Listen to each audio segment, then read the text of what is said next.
സത്യം പറഞ്ഞാൽ ഈ റിലീജിയനായിട്ട് ഒരു പുലബന്ധം ഈ സിനിമയ്ക്കില്ല. ജയ് ഗണേഷ് എന്നൊരു ടൈറ്റിൽ എന്തിനാണ് കൊടുത്തിരിക്കുന്നതെന്ന് പോലും അതും ഒരു മാളികപ്പുറം അതിനേക്കാളും നല്ലൊരു സിനിമയാണ്. ഇപ്പോൾ ഞാനും ആ ഒരു സാഹചര്യത്തിൽ വന്നതാണ്. വീൽ ചെയറിൽ ഇരുന്ന് ജീവിച്ച ആ ഒരു സാഹചര്യം ഉണ്ടായിരുന്നു. അടിപൊളി.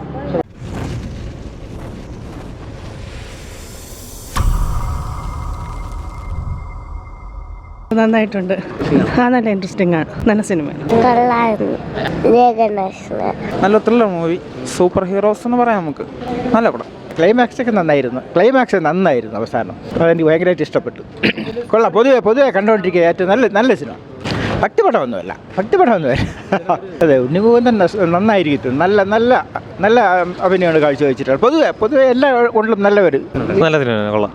പിന്നെ സൂപ്പർ ഹീറോ നല്ല രക്ഷപ്പെടുന്നതിൻ്റെ നല്ല സിനിമ. ഇന്റർനാഷണൽ അടിപൊളി. കൊള്ളാം. നല്ല പടമാണ്. അഭിനയവും അടിപൊളിയാണ്. ക്ലൈമാക്സിൽ ഇതുവരെ ഉള്ളതിനേക്കാളും ഒക്കെ കൊള്ളാം. അല്ല, സൂപ്പർ ഹീറോ എന്ന് പറഞ്ഞാൽ സാധാരണ ആളാണ്, പക്ഷേ ചെയ്യുന്ന കാര്യങ്ങൾ കുറച്ചും കൂടെ വലിയൊരു ത്രില്ലിംഗ് മൂവിയാണ്. നന്നായിട്ട് ചെയ്തിട്ടുണ്ട്. രഞ്ജിത് ശങ്കർ നല്ലൊരു ഗുഡ് സ്ക്രിപ്റ്റാണ്. അടിപൊളി സിനിമയാണ്. ഫാമിലി ആയിട്ട് എല്ലാവർക്കും വന്ന് കാണാൻ പറ്റിയ സിനിമയാണ്. അപ്പോൾ എല്ലാവരും തിയേറ്ററിൽ വന്ന് കാണാൻ വേണ്ടിയാണ് ഞാൻ പറയുന്നത്. സൂപ്പർ ഹിറ്റാവും. സൂപ്പർ ഹീറോ എനിക്ക് ഇഷ്ടപ്പെട്ടു. മാളികപ്പുറം അതിനേക്കാളും നല്ലൊരു സിനിമയാണ്. മാളികപ്പുറം സൂപ്പറാണ്, അതുപോലെ ഇതും ഹിറ്റാവും. ഉറപ്പാണ്, 100% ഉറപ്പുണ്ട്. അടിപൊളി. Super cinema. ഭയങ്കര ഇഷ്ടപ്പെട്ടു. ഫാമിലി ആയിട്ട് പോയി കാണാൻ പറ്റിയ സിനിമയാണ്. നല്ല ഇഷ്ടപ്പെട്ടു എനിക്ക്. ഫാമിലി സബ്ജക്റ്റാണ്. സൂപ്പർ ഹീറോ ആണ്. വീൽ ചെയറിൽ ഇരുന്ന് കഴിവ് തെളിയിച്ചതാണ്.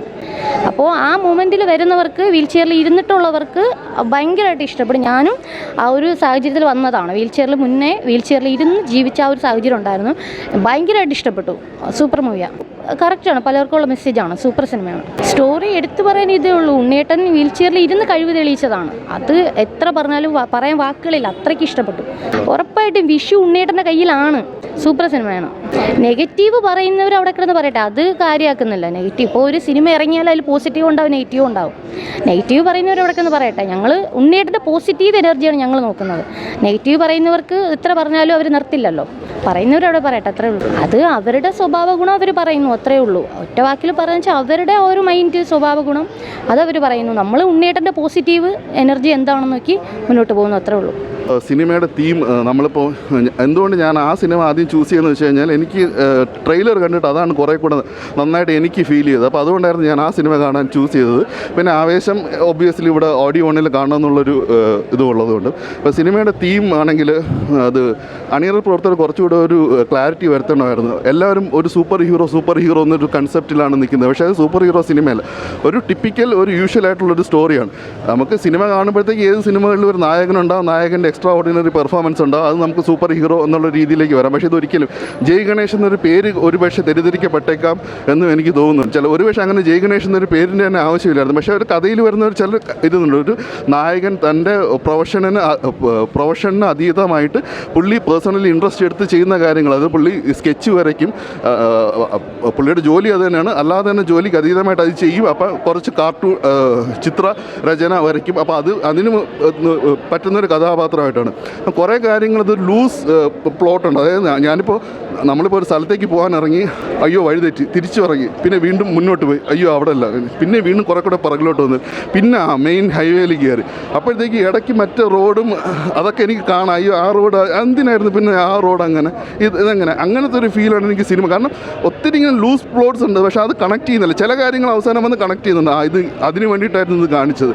ചില കാര്യങ്ങൾ കണക്ട് ചെയ്യുന്നത്, ചിലത് നമ്മുടെ ഒരു പ്രേക്ഷകൻ്റെ ഒരു ഇതിന് വേണ്ടിയിട്ട് വിട്ടുതന്നതായിരിക്കാം. പിന്നെ സിനിമയുടെ കഥ മൊത്തം നടക്കുന്നത് കൊച്ചിയിലാണ്.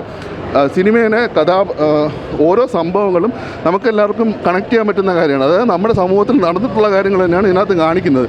പക്ഷേ അതെങ്ങനെ ഷോക്കേസ് ചെയ്യുമ്പോൾ അത് ഫുള്ളി കൺവിൻസിങ് അല്ല. ഇപ്പം നമ്മുടെ സമൂഹത്തിൽ കിഡ്നാപ്പിംഗ് കേസസ്, പ്രത്യേകിച്ച് കുട്ടി ഉൾപ്പെടുന്ന കിഡ്നാപ്പിംഗ് കേസ് നമുക്കറിയാം.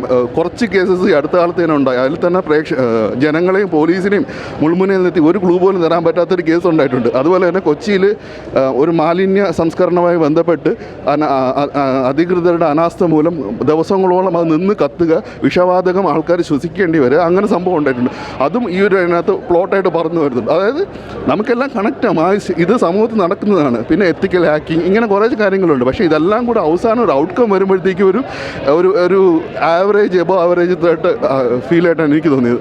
ഇല്ല, എനിക്ക് വേറൊരു പടമായിട്ട് സാമ്യം തോന്നില്ല. അതുപോലെ തന്നെ ഇത് ഒരു ക്ലീഷേ ബ്രേക്കിംഗ് ചെയ്യുന്നുണ്ട്. കാരണം നമ്മൾ ഒരുപക്ഷെ പ്രേക്ഷകൻ വിചാരിക്കും എന്തെങ്കിലും മിറാക്കിൾ സംഭവിക്കുമെന്ന് വിചാരിക്കും. പക്ഷേ അങ്ങനെ മിറാക്കിൾ ആയിട്ടൊന്നും കാണിക്കുന്നത് ഒരു യൂഷ്വൽ. അതിപ്പോൾ കാല് വയ്യാത്ത ഒരാൾ ഒരു സാഹചര്യത്തിൽ എങ്ങനെ പ്രതികരിക്കും ആ ഒരു രീതിയിൽ തന്നെയാണ് ഇതിനകത്ത് ചെയ്തിരിക്കുന്നത് അദ്ദേഹം. ഇത് സത്യം പറഞ്ഞാൽ റിലീജിയനായിട്ട് ഒരു പുലബന്ധം ഈ സിനിമയ്ക്കില്ല.